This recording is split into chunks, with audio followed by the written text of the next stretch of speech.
उपस्थित सभी शिक्षक शिक्षिकाओं और मेरे प्यारे विद्यार्थियों का मैं इस कार्यक्रम का हिस्सा बनने के लिए धन्यवाद करती हूँ और तहे दिल से उनका स्वागत करती हूँ। आज हम यहाँ एक बहुत ही रंगीन और उत्साही कार्यक्रम के लिए बैठे हैं। यह कार्यक्रम है स्टूडेंट्स वीक 25। इसके तहत आज हम हमारे विद्यार्थियों द्वारा बताई गई या सुनाई गई कहानियाँ सुनेंगे और उनके द्वारा की गई तर्क या डिबेट भी सुनेंगे। इस प्रतियोगिता का उद्देश्य हमारे छात्रों की रचनात्मक और कलात्मक क्षमताओं को प्रोत्साहित करना। इसी कार्यक्रम के अंतर्गत आज हम सबसे पहले स्टोरी टेलिंग या कहानी सुनाने की प्रतियोगिता का आरंभ करते हैं। इस कार्यक्रम के निर्णायक हैं हमारे शिक्षिका, आदरणीय शिक्षिका सोनाली मैम,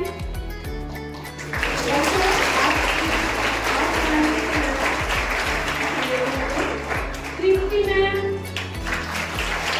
और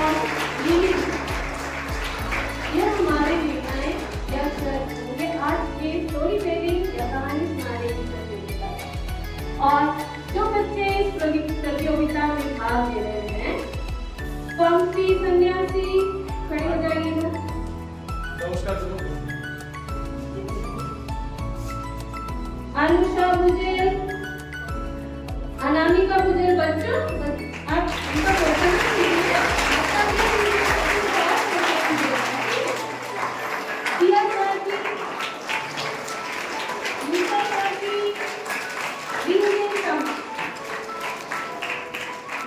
तो आज हम शुरू करते हैं। पंक्ति आप आइए,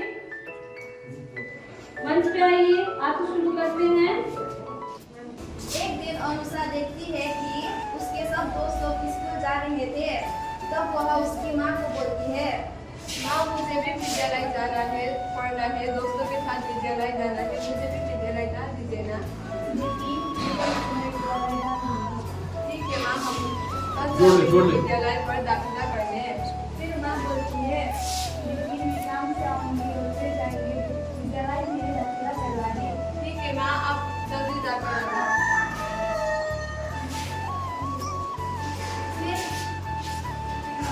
फिर माँ बोलती है, काम ठीक है, कल जल्दी आना।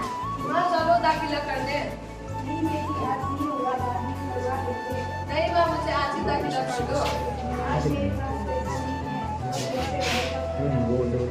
फिर अनुषा उदास होके बैठ जाती है। रात दिन से रात से दिन हो जाती है। बेटी मैं काम पे जा रही हूँ, घर ही रहना। ठीक है माँ, मैं घर पर ही रहूंगी। सभी ठीक जाती है। तब वहाँ सब लोग खुशी खड़े होकर देख रहे होते हैं। जब अनुषा जाकर उस लड़की को सहायता करती है, जब उस लड़की को वो लड़की बोलती है, पाँच पे आता है।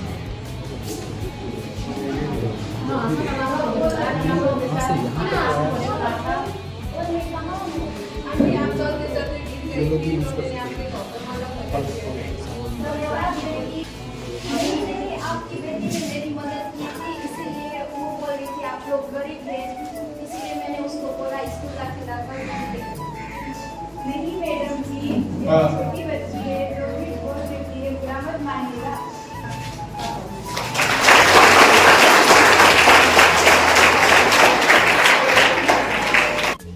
तुम बहुत तेज दौड़ते हो और मैं नहीं सकता हूँ दौड़ने के लिए।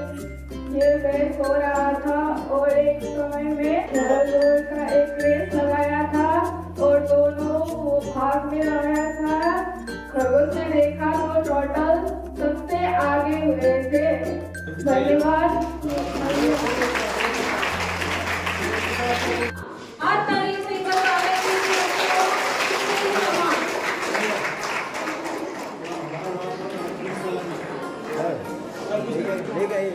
आज कक्षा 9 में पढ़ने वाली छात्रा रिंजन तामांग आज यहाँ एक कहानी लेकर आई हूँ जिसका नाम है एक प्यासा कौवा।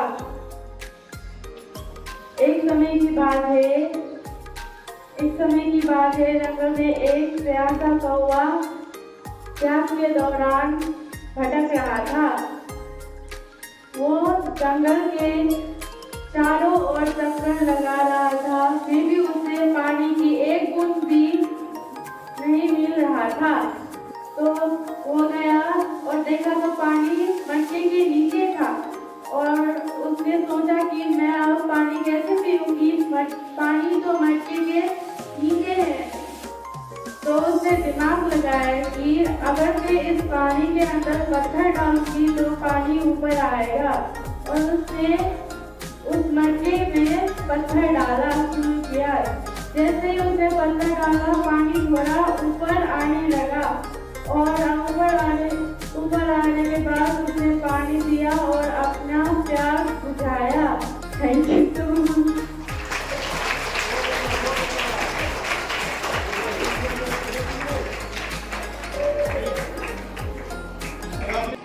Respected teachers and my friends, मेरा नाम जेसिका गैब्रियल है और मैं कक्षा 10 में पढ़ती हूँ। मेरा स्टोरी का टॉपिक है अच्छाई और बुराई के बारे में। दो दोस्त रहते थे जो लकड़ी काट के अपना गुजारा करते थे।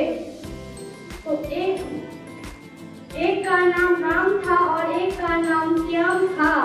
राम बहुत अच्छा था और वो बहुत नेक इंसान था, पर श्याम उसका उल्टा था, वो बुरा था। राम एक दिन लकड़ी काटने जंगल में गया और गलती से उसका लकड़ी काटने वाला औजार नदी में गिर गया। तो नदी से एक देवी निकल कर बाहर आई और राम का लकड़ी काटने का औजार उसको वापस किया। ये कहानी राम गांव में जाकर श्याम को बताया। तब श्याम ने सोचा कि मैं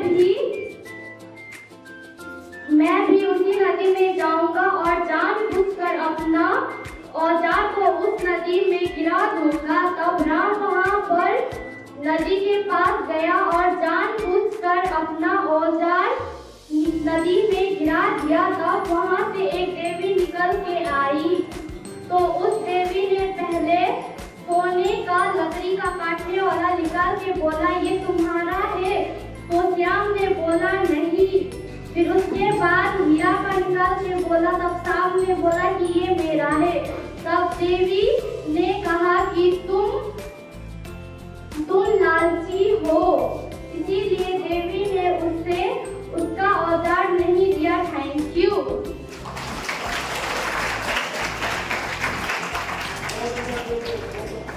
बहुत ही सुंदर कहानी की जेसिका। चलिए आगे बढ़ते हैं। हमारे बीच और भी प्रतियोगी आ गए हैं, धीरे धीरे आ रहे हैं, देख के अच्छा लग रहा है। इसके तहत अभी हम बुलाएंगे पंचनी उरांव को। नमस्ते, मेरा नाम पंचनी उरांव है। मैं आप लोगों को एक कहानी सुनाने जा रही हूँ। तो एक बहुत बड़ा पेड़ के नीचे एक पंडित बैठा था। उसके पास एक पैसे वाला आदमी आया और बोला कि पंडित जी, मेरा बेटा तो बहुत ही बिगड़ गया है, उसे सुधारने के लिए कुछ उपाय बताइए ना। बोलता है पंडित बोलता है आप अपने बेटे को मेरे पास भेज दो। बोलता है वो लड़का आता है उसके पास और वो दोनों एक बगीचे में टहलने के लिए जाते हैं। टहलते आगे तरफ एक छोटा सा पौधा होता है।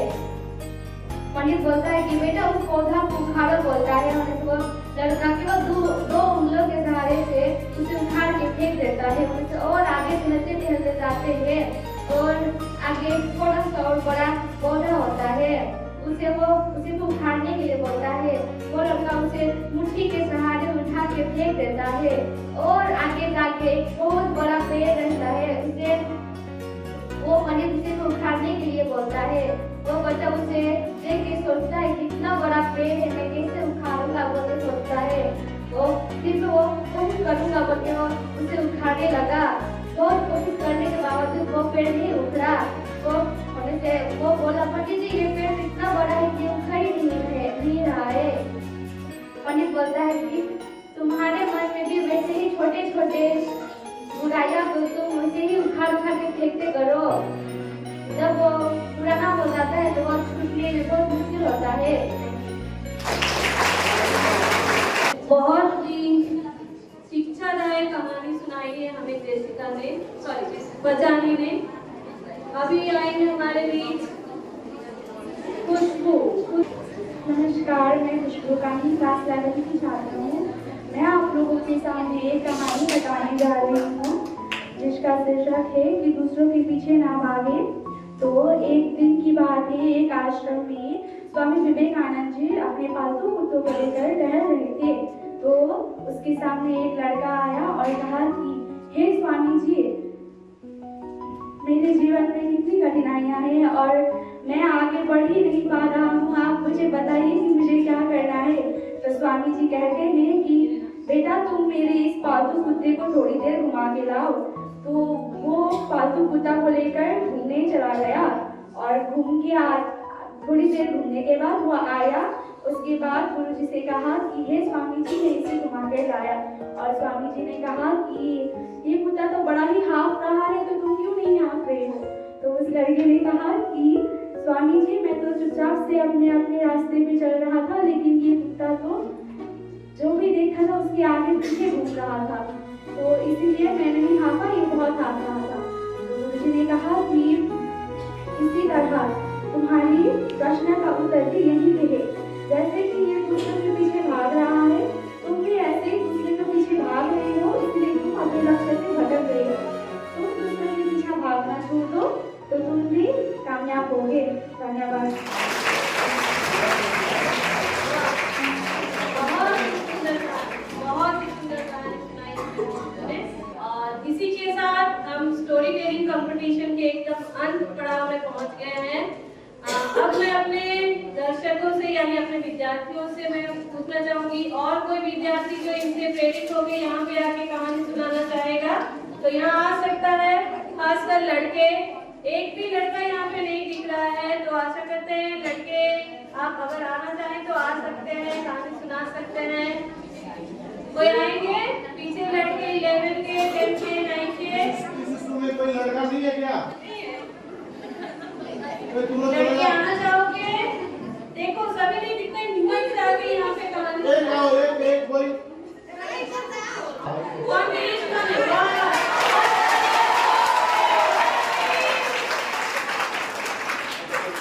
बहुत सुंदर। इस तरह से आगे आना पड़ता है। आए कि नहीं? चलो तुम लोग नाक कर दिया रुपए।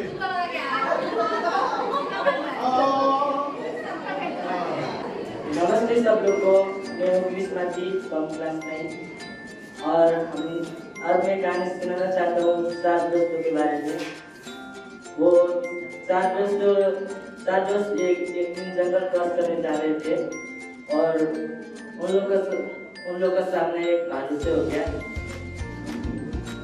और भालू रास्ता में आ रहा था और 3 दोस्त पेड़ में चढ़ गए और एक मोटा था वो चढ़ नहीं पाया और इसलिए वो जमीन पे सोने का एक्टिंग कर दिया था और उनके जवाब भालू आया था। भालू आके सुना और सोचा ये तो मरा हुआ है, मैं इसे नहीं खा सकता बोल के, और इसलिए वो भालू चला गया और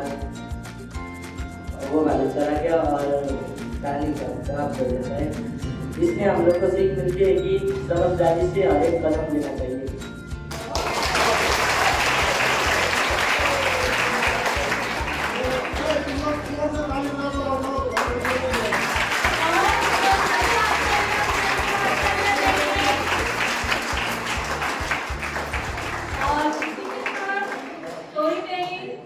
या कहानी सुनाने की जो प्रतियोगिता है हम लोग इसको समाप्त करते हैं, लेकिन अभी भी बाकी है। बहुत ही रोमांचक और बहुत ही दिलचस्प डिबेट कंपटीशन है कि नहीं। तो इसके लिए मैं हमारे शिक्षिका सीमा मैम, हाथ तालियां देंगे बच्चों सीमा मैम, रंजू मैम और लक्ष्मी मैम के लिए।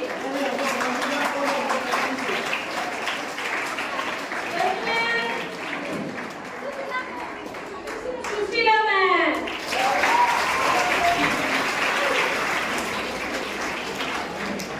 हाफ ड्रेस होना चाहिए कि नहीं होना चाहिए, हम लोग यही डिबेट कर रहे हैं। डिबेट कर रहे हैं। तो हाफ ड्रेस होना चाहिए क्योंकि एक हफ्ते में 7 दिन होता है। 7 दिन में 6 दिन तक हम लोगों को एक दिन ड्रेस पहनना पड़ता है। तो 6 दिन में एक दिन तो हाफ ड्रेस होना चाहिए। तब से स्कूल खुला है, तब से एक ही ड्रेस में आया है और अब भी एक ही ड्रेस में है और अब भी खुशी है यही ड्रेस में, क्योंकि यूनिफॉर्म हाउस यूनिफॉर्म होगा तो कोई खरीद सकता है, कोई नहीं खरीद सकता है, इसीलिए मैं यही खुशी हूँ। और हाउस ड्रेस होने का फायदा यह है कि हम सब स्कूल से जाकर रोज शर्ट को धोते हैं और सूखने में टाइम लग जाता है। तो 6 दिन में एक दिन हाउस ड्रेस का होना बहुत जरूरी है। स्कूल में हाउस यूनिफॉर्म होना जरूरी है, लेकिन कोई खरीद सकता है और कोई नहीं खरीद सकता है, इसीलिए इम्पोर्टेंट है पढ़ाई। स्कूल में एक यूनिफॉर्म है, स्कूल ड्रेस है, वही में खुशी है सब, लेकिन स्कूल अच्छा हो रहा है। स्कूल में इम्पोर्टेंट पढ़ाई है, यूनिफॉर्म की ज्यादा जरूरत नहीं है, क्योंकि किसी का प्रॉब्लम पैसे से होता है, कोई पैसा देकर खरीदता है लेकिन किसी के पास नहीं होता। बच्चों को यूनिफॉर्म की जिद करते हैं, लेकिन अपने माँ बाप को ही पता होता है कि कैसे खरीद के बच्चों को दे, क्योंकि किसी माँ बाप के पास काम होता है और किसी माँ बाप के पास काम नहीं होता है, तो वो स्कूल एडमिशन भी मुश्किल से करवाती है। और अब यूनिफॉर्म आ गया तो कैसे खरीद कर दे, आधा तो खरीद लेगा पर आधा तो नहीं खरीदेगा, तो आधा का देकर बच्चे लोग भी अपने माँ बाप को तंग करने लगते हैं कि मुझे भी नई यूनिफॉर्म चाहिए, इसीलिए माँ बाप तो खरीद कर नहीं दे सकते। इसीलिए मेरा मानना है कि यूनिफॉर्म नहीं होना चाहिए। क्यों नहीं खरीद सकते? क्योंकि ये हाउस ड्रेस तो गवर्नमेंट से मिलता है ना। वाह, मिलता है।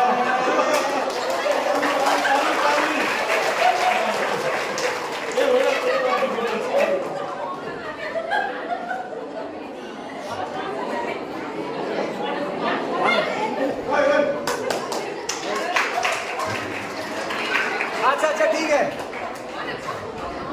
तुम उसका कर दो जो बोला उसका। गवर्नमेंट से देता है, लेकिन गवर्नमेंट को भी पैसा देना पड़ता है।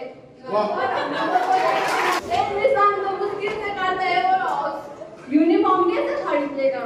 अरे हाउस के लिए पैसा नहीं लगता है, हाउस ड्रेस के लिए गवर्नमेंट से मिलता है। गवर्नमेंट से भी फ्री में नहीं मिलता है हाउस यूनिफॉर्म। हाउस यूनिफॉर्म एक बार खरीदने से बार-बार खरीदना नहीं पड़ता है, 2 बार रखने से एकदम अच्छा होता है। हम लोग एक बार भी खरीद नहीं सकता है यूनिफॉर्म। क्यों नहीं खरीद सकता? वो नहीं हूँ ना, पैसा का प्रॉब्लम है।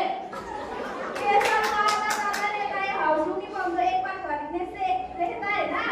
पैसा क्या आसमान में झड़ता है क्या? ये आज तो अभी चलता ही रहेगा। मैं यहाँ पे आप लोग का कुछ समाप्त करने हेतु बोलना चाहते हैं, 2 लाइन तो बोल सकते हैं। तो फ्रेंड्स को हम लोग क्या कर सकते हैं कि स्कूल में हाउस यूनिफॉर्म मिलना चाहिए या नहीं चाहिए? मेरा मानना है कि हाउस यूनिफॉर्म नहीं होना चाहिए, क्योंकि आजकल का स्टूडेंट देखकर स्टूडेंट कम हो रहा है, इसीलिए हाउस यूनिफॉर्म नहीं होना चाहिए, क्योंकि एडमिशन करने के लिए पैसा नहीं होता है। हाउस यूनिफॉर्म कैसे खरीद कर दे अपने बच्चों लोग को?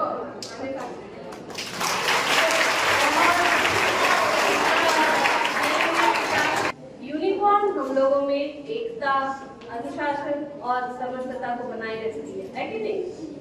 है कि नहीं? जब आप लोग आते हो यूनिफॉर्म डाल के, तब आप लोगों को कितना अच्छा लगता है। सभी हम लोगों ने एक जैसे यूनिफॉर्म डाले हुए हैं, तो यह एकता, अनुशासन और समरसता को बढ़ाता है। जो भी हो, आगे बढ़ते हैं। आगे हम लोगों का जो टॉपिक है मोबाइल का उपयोग, ये तो बहुत ही हॉट टॉपिक, एकदम गर्मा गर्म टॉपिक है कि नहीं? तो इसके ऊपर तर्क वितर्क करने के लिए हमारे सामने आ रही हैं जेनी झा। जोरदार तालियां देंगे जेनी झा और अपर्णा। जेनी झा और अपर्णा। जेनी झा को मोबाइल फोन का उपयोग करना चाहिए, इसके ऊपर पक्ष में बोलेगी, मतलब वो बोलेगी हाँ मोबाइल फोन का उपयोग करना चाहिए, बहुत ही जरूरी है। और अपर्णा वो बोलेगी कि नहीं, मोबाइल फोन का उपयोग हमें नहीं करना चाहिए और इसके हानिकारक इफेक्ट्स के बारे में या बताएगी। दुरुपयोग के बारे में डिबेट कर रहे हैं। मोबाइल यूज होना चाहिए, नहीं होना चाहिए। क्यों नहीं होना चाहिए? मोबाइल से हम लोग कहीं दूर है तो हम लोग उनसे कनेक्ट हो सकते हैं, उनसे बातचीत कर सकते हैं। हमें मोबाइल का उपयोग करना चाहिए। मोबाइल का उपयोग करने से ज्यादातर बच्चे बिगड़ जाते हैं। नहीं बिगड़ते हैं, इससे अच्छा उपयोग भी हो सकता है। ये तो अपने से होता है ना कि तुम मोबाइल को कैसे यूज कर रही हो। तुम अगर मोबाइल को गलत तरीके से यूज करती हो तो तुम बिगड़ सकती हो, अगर तुम मोबाइल को सही तरीके से यूज कर सकती हो तो तुम नहीं बिगड़ सकती। ये तो तुम अपने से होता है ना। मोबाइल का उपयोग होना चाहिए। मोबाइल का उपयोग नहीं होना चाहिए। क्यों नहीं होना चाहिए? क्योंकि ज्यादातर लत लग जाती है। वो तो अपने से होता है ना। अगर तुम चाहती हो मोबाइल से उपयोग नहीं हो तो तुम एक समय बनाओ ना उसको यूज करने का। तुम अपने से कनेक्ट, देखो तुम अगर तुम्हारे घर में कुछ हो जाता है, अगर तुम्हारे माँ बाप घर में नहीं है तो तुम्हारे माँ बाप कहीं पे है तो तुम उससे कनेक्ट कर सकते हो, माँ बाप से कनेक्ट कर सकते हो मोबाइल की मदद से। अगर तुम कहीं पे फंसी हो, तुम कहीं पे जा नहीं पाते हो तो तुम उससे भी मोबाइल से कनेक्ट हो सकते हो ना, उससे किसी को बुला सकते हो। तो उससे तुम बाहर कहीं पे फंसी हो तो तुम किसी को मोबाइल पे फोन करके बुला सकती हो। तो मोबाइल का अच्छा यूज भी हो सकता है। वो तुम्हारा अपने से होता है कि तुम मोबाइल को अच्छे से यूज करती हो या नहीं करती हो, वो तुम्हारे अपने पे डिपेंड करता है। मोबाइल से ज्यादातर बच्चे बिगड़ जाते हैं, आंखें खराब हो जाती है उनका। चलिए इसी के साथ विषय पर ही हम लोग पक्ष विपक्ष सुन लिए कि मोबाइल का उपयोग करना चाहिए या नहीं करना चाहिए, है कि नहीं? तो आप लोगों को क्या लगता है, करना चाहिए ना, है कि नहीं? मोबाइल का उपयोग तुम लोग में से तुम लोग का झगड़ा तो देखी, तुम लोग तर्क वितर्क मोबाइल यूज करना चाहिए कि नहीं करना चाहिए, तो कितनों को लगता है कि करना चाहिए? मैं सबको देख रहा हूँ सर, फोटो किसलिए से देख रहा हूँ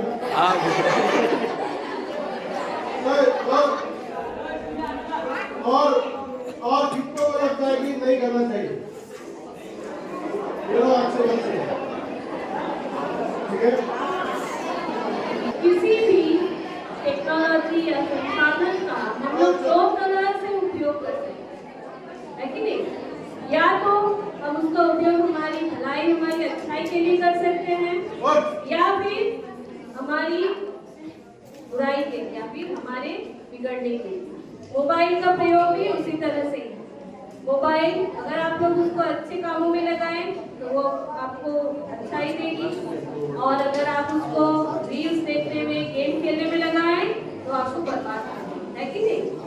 चलिए, तो इसी के साथ हम लोग आज के कार्यक्रम के अंत पड़ाव पर पहुंच चुके हैं, और अब मैं अपने वरिष्ठ शिक्षक सुभाष छेत्री सर जी को आमंत्रित करना चाहूंगी हमारे मंच पर कि वो लोग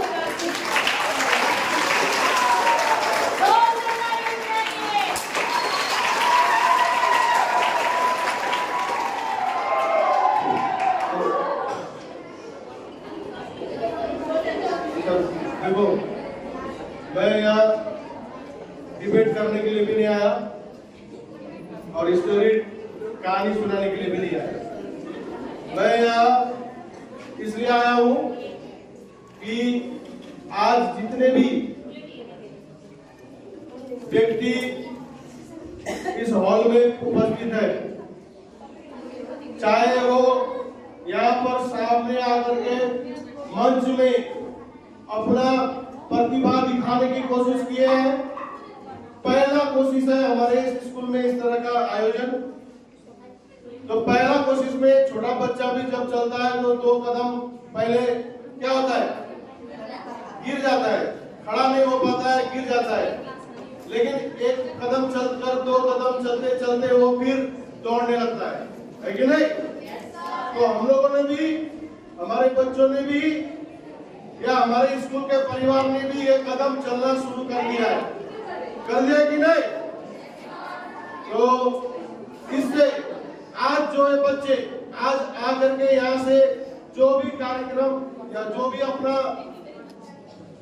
आइटम था उसमें भाग लिए हैं, देखोगे अगले दिन से ये लोग का कॉन्फिडेंस लेवल यहाँ चला जाएगा। आज यहाँ था, कल यहाँ चला जाएगा और वो आराम से कर पाएंगे। उन लोगों में कभी नहीं होगी, ठीक है कि नहीं? इसलिए तुम सभी से भी ये हमारा सलाह है, आग्रह है, सभी कोई जिस तरह से एक करके, पहले कोई नहीं आ रहा था, धीरे धीरे करके आगे आना शुरू किया, तुम लोग सभी आओगे। और आज मैं यहाँ पर जो भी हमारे यहाँ शिक्षक शिक्षिकाएं इस हॉल में उपस्थित हुए हैं, ये हम लोग इसको मंत्र बना दे, क्योंकि हम लोग का आने वाला दिन बहुत ही कठिन वाला है। हमको हमारे स्कूल का वातावरण को अच्छा करना है, इसलिए हम सभी एकदम जैसे ही ये कार्यक्रम इस तरह से स्कूल के तरफ से फेंका जाएगा, हम लोग सभी कोई एकदम दिल से एकदम निभाएंगे हम लोग इसको, और बच्चों को गाइड करते हुए एक अच्छा सा माहौल स्कूल में extra curricular activities all around development के लिए बनाएंगे। हम यही बोलना चाहेंगे। और सभी कोई आज की जो काम जो भी आज मंचन हुआ या जिस तरह से कार्यक्रम अनुष्ठित हुआ, उसके लिए सभी को, सभी शिक्षक शिक्षिकाओं को बहुत बहुत धन्यवाद देते हुए ये कार्यक्रम बंद होने की भी घोषणा करता हूँ। ठीक है।